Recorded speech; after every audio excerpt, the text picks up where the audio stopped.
Alam niyo yung problema ninyo, Madam Kowa? Kasi puro kayo post-audit eh. Mag-audit kayo pag tapos na yung project. Sa akin palagay, itong mga ghost projects na nabulgar na ngayon, siguro inaayos na nila para hindi malata na ghost. Tapos na, nasunog na yung pera natin. But I think it's predominantly No. Meron mga figures dyan. Huwag niyo ako lulukoyin dito. Yeah. Labas niyo kung magkano yung in-award nyo sa Wawaw Builders. Mga ghost projects. Kadiri kayo.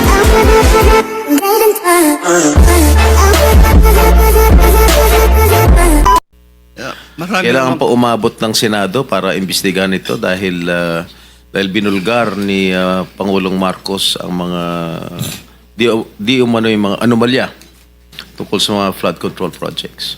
Hindi naman po siguro, I think, Your Honor, I think this is a routine process naman ng department that every project that we complete must have to undergo a quick, it has to undergo a validation audit before we fully pay the contract amount, Your Honor. So meron yung quick quality assurance unit, may audit team na dapat umiikot parati, Your Honor, before we pay the final payment for this project, Your Honor.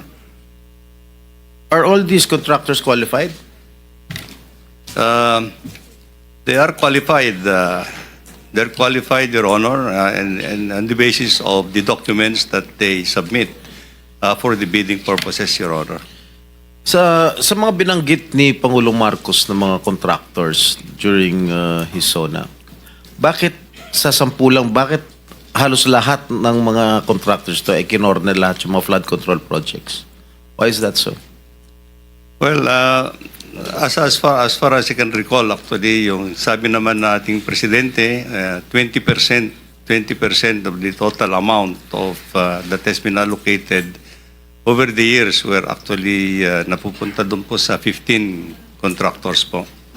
So, marami pa naman po yung other contractors that have participated in the implementation of the flood control projects, but it's a little outstanding, as sabi ng ating presidente, that 20% of the total budgets that have been allocated for flood control napunta po doon sa 15. In numbers po yun, I think that is in numbers, Your Honor. Yes, so sabi ni Pangulong Marcos, 15 contractors cornered 20% of the total budget, or roughly 100 billion pesos. Yes, Your Honor. And the remaining 436 billion was split among 2,394 contractors. At hindi ko nababasahin yung mga pangalan ng mga kumpanya ng yung construction company dahil nabanggit na ni Pangulong Marcos yan. Anyway, ilan ang ghost projects ninyo dyan? This is on the process of validation, Your Honor. But do you still believe that there are ghost projects there? Or there were ghost projects? In all confidence, Your Honor, I think so. You think so? Yes. San yan? Well, as I said, as I mentioned in my statement, there are district offices that we are trying to continue the validation of some of the projects, Your Honor. Let me just point out, Your Honor, that many of these projects also, many of the other projects that I have mentioned, some of these projects were also implemented in 2021, 2022. Sige. Kailan nyo pa nalaman na may mga ghost projects? Since you assumed office, Mr. Secretary? Or just lately? Just lately, Your Honor, and unfortunately. So ibig sabihin, when did you assume as Secretary? When President Marcos appointed you in 2022? Yes, Your Honor. Yes, all right. Your Honor. So you believe in 2022, 2023, 2024, walang ghost project? Well, Your Honor, at the central office, we are relying actually on our project monitoring information that comes to us actually, unless it's going to be validated actually in field. So you said siguro merong mga ghost projects. Who informed you na merong mga ghost projects? Well, there are already informations that are coming up. Yes. Your Honor. Who in particular informed you that there were or there are There are ghost people in the projects? department actually that are. That, And how do they know that na merong mga ghost projects? Well, there are people actually who can actually certify, Your Honor, and these are the projects that we are now intensively validating actually. Okay, Your Honor. my office received reports that there are ghost projects in the municipalities of Kalumpit, Malolos, and Hagonoy in the province of Bulacan. Can you confirm this? Yes, Your Honor. That's true. Well, this is information that we have received, Your Honor. And the contractor, allegedly, Wow Builders, correct? That's correct, Your Honor. And SYMS Construction. Am I correct? I don't recall that name, Your Honor. But Who is the owner of Wow Builders? Is he here? Is he present here?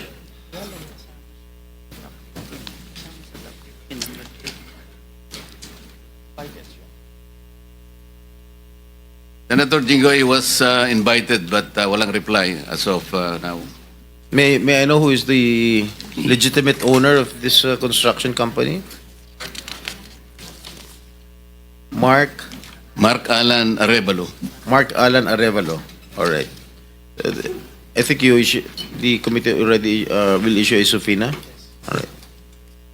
So, sa aking palagay, itong mga ghost projects na nabulgar na ngayon, siguro inaayos na nila. Tama? Para hindi malata na ghost. And I don't think that they will have that capability anymore, Your Honor, because I think if these were ghost projects in the first place, they would not have delivered the time actually to do anything at this point in time. The records will show that if there is no project at all that was implemented, and payment has been made, then it's on. Tapos na, nasunog na yung pera natin. That's actually. Alright, magkano ang in-award dito sa sa Wow Builders? I don't have the figure right now, Mr. Chair, but I think it's predominantly. No. Meron mga figures dyan. Huwag niyo ako lulukoyin dito. Yeah. Labas niyo kung magkano yung in-award nito sa Wow Builders. Mga ghost projects. You'll wait for it.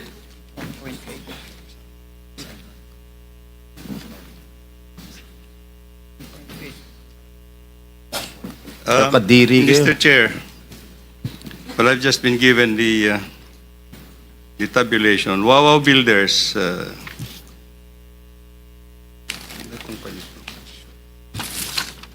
Wow Builders. The number of projects, the total projects, total cost of the projects that have been implemented is 9 billion.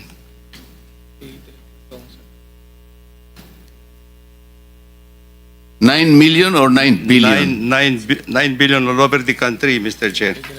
But let me just point out, in Bulacan alone, Wow Builders had 85 projects amounting to 5,971,811,000. In Bulacan alone, what about the three municipalities that I've mentioned? Kalumpit, Hagonoy, and what is this? Huh? Malolos.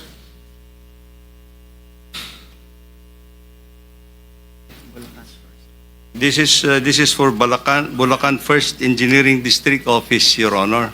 Ito bang, I'm not familiar, no? Ito bang Kalumpit, Malolos, Hagonoy falls under the first Yes, Your Bulacan Honor. district? Ah? Yes. Alright. Yes, Your Honor. So magkano? Yung sa Wawaw? 5,971,811,600. In Bulacan alone? In Bulacan First Engineering District, Your Honor. So yung 5 billion na in-award sa Wawaw Builders para sa province Bulacan First are Engineering. all ghost projects. Correct? Hindi Secretary, naman, Your Honor. for the record, the total is 9 billion. That is nationwide. Nationwide. Nationwide. Nationwide, Your Honor. Pero 5 lahat yun, billion ghost na projects. Your Honor. So, Ghost projects lahat. no po. Hindi po. So ang ghost project lang na sinasabi mo, sa Bulacan lang. There seems to be some ghost projects actually as reported, Your Honor. Are you investigating this right Yes, now? Your Honor. We're investigating it. What is the status of your investigation? They will be coming up with their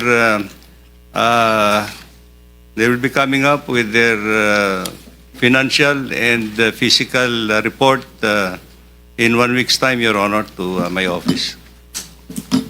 Mr. Chairman, with the permission of Senator Jinggoy Estrada, Yes. it's connected to his question. Yes, Senator Soto, please. You are an executive How did Wawa ex officio Builders? official, right? How did Wawa Builders get that 5.9 billion in those three municipalities in Bulacan? How did they get that? Who inserted that into the budget of DPWH? Let me just clarify a little bit, Mr. Chairman. The amount that I have mentioned is actually for 4 years, up to fiscal year 2025. It started in 2022, 2023, 2024, and 2025, Your Honor. Let's clear that, Mr. Secretary. The 9-point-something billion is for 4 years? 5.9 for Wawa, Your Honor. No, the total for 4 years is 9-something billion. Yes, Your Honor. And the 5-something billion ghost project is in Bulacan alone. Not totally ghost project, Your Honor.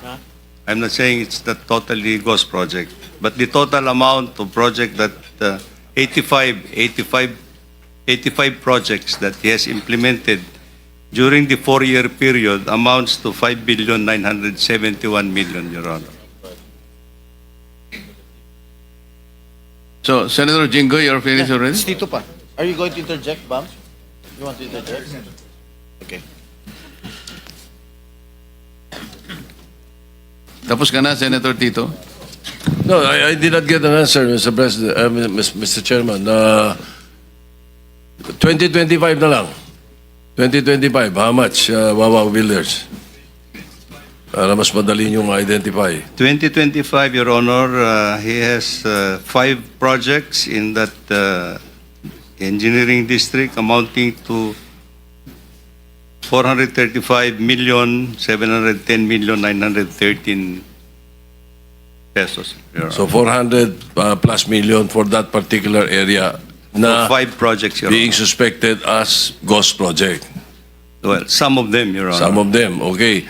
How did they get that through bidding? They participated in the bidding, Your Honor. Oh, how did that budget get into your budget, the DPWH? Was there a senator or a congressman who inserted that for that particular area? Well, we'll just have to find out, Your Honor, because there are many sources in 2025. Let me just point out that some of the projects were included in the National Expenditure Program that has been submitted to Congress. And of course, there are projects that were actually added on in the General Appropriations Act. So we just have to reclassify, Your Honor. Mr. Chairman, thank you. I did not get the answer. Senator Estrada, Chair, thank you very much. With the permission of Senator Estrada, related kasi ito sa question niya. Mr. Chair, kung ganun na inamin ng DPWH na mayroong ghost projects dyan sa flood control, pwede malaman from COA paano ito nakalusot? Anong papel ng COA dito sa ghost projects na ito? Bakit hindi ito nyo nakita? Pwede malaman, Mr. Chair? Good morning po, Thank you. Mr. Chair and Your Honor. Based po sa aming mga reports na nakuha po from our regional and district engineering offices, ongoing pa lang po yung kanilang pag-collate ng mga observations, sir. Actually, sir, may mga observations naman po pero hindi ko po mako-conclude na pertaining po ito doon sa mga ghost projects. Marami naman po kasing observation ng mga auditors natin, sir, kasi marami din pong types of audit ang kinakandak ng mga auditors natin regularly, sir. May compliance. Yes, I mean for this particular projects na kinlaim, inamin ng DPWH na talagang ghost projects ito. Yes, Pwede nyo tutukan ito and can we have results Yes, in the sir. next hearing na Yes, sir. ikakandak natin? Opo, sir. Actually, sir, meron na po tayong office order from our chairman, particularly para sa fraud audit po ng Bulacan, sir. Thank you for that. Thank you. Thank you, Mr. Chair, I hope Chairman. next hearing, ha? Yes, sir. Thank you. Opo. Thank you, Mr. Chairman. Mr. Chairman, related to kay Senator Jinggoy in order of arrival. Just All right, one all right. question, Mr. Chairman. All right. I'll give Okay, it. Mr. Chairman. Isang tanong lang. Parang tinitipid mo ata ako, Mr. Chair. Dalawa. Sige. Kasi nabanggit nga dito kanina na may mga ghost projects, na may mga projects na nabigay sa mga kontraktor na kaduda-duda for the longest time. Ang tanong ko sa DPWH, kasi sa ngayon, nag-research kami, sa 103 na blacklisted na mga contractors, isa lang dito ang na-blacklist ng DPWH sa flood control. Isa lang. Bakit isa lang? Eh kung inaamin naman ng DPWH, at pinag-usapan natin dito for the longest time, marami mga anomalya, katiwalayan sa flood control at mga contractor na gumagawa ng gross projects, bakit isa lang ang na-flag down on a blacklist? Well, Your Honor, I think, unfortunately, these are now being validated in the field. You know, these are now being validated in the field. So, pagka wala naman pong derogatory information that will come out in the bidding process for these contractors, they could be allowed actually to participate. Wala naman po kaming basis actually for... Okay, magbibigay ako ng reason kung bakit isa lang na blacklist sa dinami-dami mga kalokohan. Kasi karamihan sa mga empleyado sa DPWH ay mga contractor mismo. So sila ang gumagawa ng mga proyekto ng mga ghost projects. So hindi nila iba-blacklist sarili nila. Thank you, Your Honor. Mr. Chairman. Thank you. Mr. Chair, Mr. Secretary, doon sa 5-point-something billion, most of these are ghost projects, as you have admitted already. Oh, I cannot say that most of it at this point in time, Your Honor. But I think in this 5.9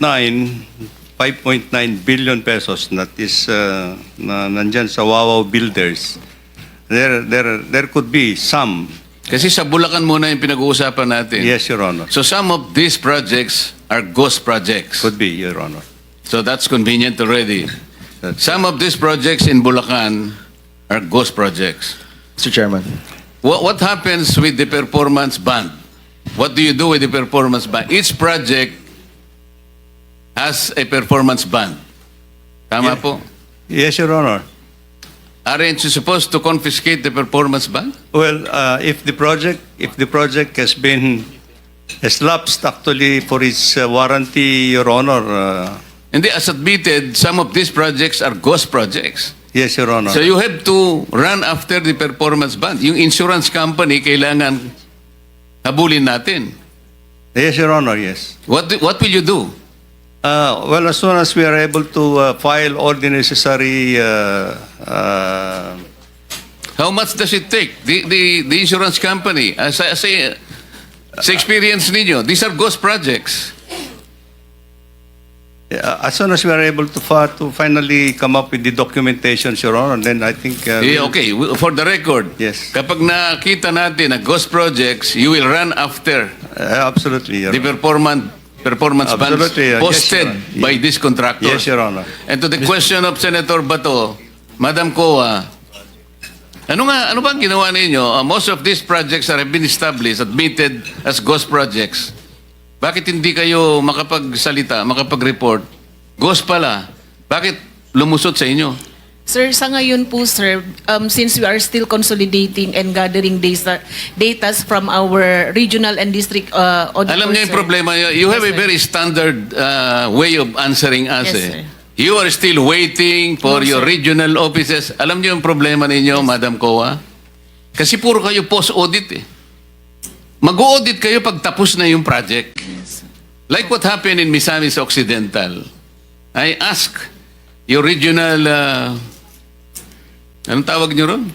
Director po. Regional Director ng COA. I asked him, there is a very irregular project being constructed in Misamis Occidental in Barangay Lamaan. Yes. This is a project shepherded by the former ano ba yun? He was a deputy speaker in the House of Representatives. Kapareho ko siyang deputy speaker. He was able to get a 50 million project from DPWH. Tinanong ko yung DPWH doon in Region 10. How come DPWH now is funding housing projects? Kailan nangyari ito? And then when I asked him, yung baka kung pagtatayuan ng lupa ng housing project na yan, costing 50 million pesos. By the way, Mr. Secretary, yung contractor doon ay itong Alpha and Omega General Contractor and Development Corporation, one of the 15 contractors identified by the President. Sabi ko, tinatanong ko sa kanya, alam mo ba na yung pagtatayuan ng housing project na ito ay hindi pa sa pangalan ng city? I don't know, sir. Bakit hindi mo alam? Kasi po, mag-audit lang po kami pagkatapos ng project. Saan ka naman nakakitang ibig po, sinasabi ko na nga sa iyo ngayon eh. The city of Lamaan, the local government's LG unit at that time succeeded in getting a writ of possession. On the basis of the writ of possession, itatayo nila yung housing project. I told them, is the writ of possession transform itself as a title for the city? Hindi ko po alam, sabi ng inyong COA. Pag natapos ang project na ito, kanino kakuha ang project na ito? Hindi ko po alam. Ito po yung nangyayari ngayon eh. Ito na naman pong Alpha and Omega General Contractors and Development. Ginamit lang po yung lisensya niya, Mr. Secretary. Alam mo niyo kung sino yung gumawa doon? Yung mismong gobernador ngayon na mayroong isang construction company. I hope he is listening. At sasabihin ko sa kanya ngayon, hindi pa ako tapos sa'yo. Mr. Chairman. Mr. Chairman. Let me continue with the... Mr. Chairman. Mr. Chairman, Mr. Chair, you still have the floor, Mr. kasi Chair. po, just a clarification, Mr. Chairman, kasi taga Region 10 ako. yes, sir. So, Sabihin hindi ko lang naman ito taga na Bukidnon yun, Mr. Chairman. Hindi Bukidnon yun. Yung Yung project na yun ay hindi sa Bukidnon. Misamis Occidental ito eh. Misamis. Lamaan, Lamaan. Okay. O, malayo yung Bukidnon. Thank you for the Senator. clarification, sir. Mr. Chairman, connected to So, the... Senator Soto, okay ka na? Tapos ka na po kayo? Kasi kayo yung mga may priority Ako, hindi mo pa. na magtanong. And then, Senator Villanueva, wala na siya rito. Senator De La Rosa, okay ka na? And then, now, I will pwede ba? I'm not yet through, Mr. Chair. Only one question. Nasa akin pa yung floor, Mr. Chair. Paano mo nalaman sa iyo pa ang floor? Pare sila singit na singit eh. Pinasisingit mo kasi. Wag ka na magpasingit. You continue. Okay, thank you, Mr. Chair. Okay, Mr. Secretary. Once proven that these are ghost projects, what action are you going to take? We will file all the necessary charges, Your Honor. And ghost projects, actually, sabi ko nga, anybody who is involved in the implementation of that kind of a project has to be answerable. Your Honor. Pagkatapos na mawala yung pera natin, nawala yung pera ng gobyerno. Well, unfortunately, Your Honor, this is... Ito bang mga these municipalities that have mentioned, nabayaran na ba yung itong Wawaw builders? Bayad na ba? Please check your Yung mga records. projects na na-complete, Mr. Yung mga projects that have been filed, palagay ko na nabayaran na po lahat to. So, Except when will for- we expect your investigation to finish? Probably in a couple of weeks or next week, Your Honor, we just have... And who is in charge of inspecting the quality control in the province of Bulacan? right now, Your Honor, I have relieved the entire district office. Oh, I have relieved the Yes. entire district office and the assuming regional... that you have relieved all your officials, who is this person who is in charge of inspecting the quality control in Bulacan before you relieve them? In the district office, Your Honor. In charge nga ron sa quality control ng Bulacan. I don't know.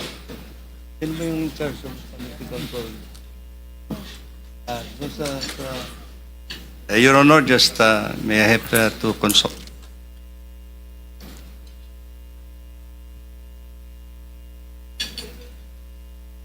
National din po.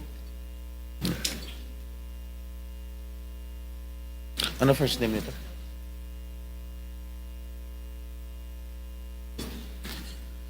I was just informed, Your Honor, sorry about that. But the person who is supposed to undertake quality control in the district is Norberto Santos, Your Honor. Okay, Mr. Chair, I would like to, I move that we invite this person in our Noted, next noted. Okay. I'm done, Mr. Chair.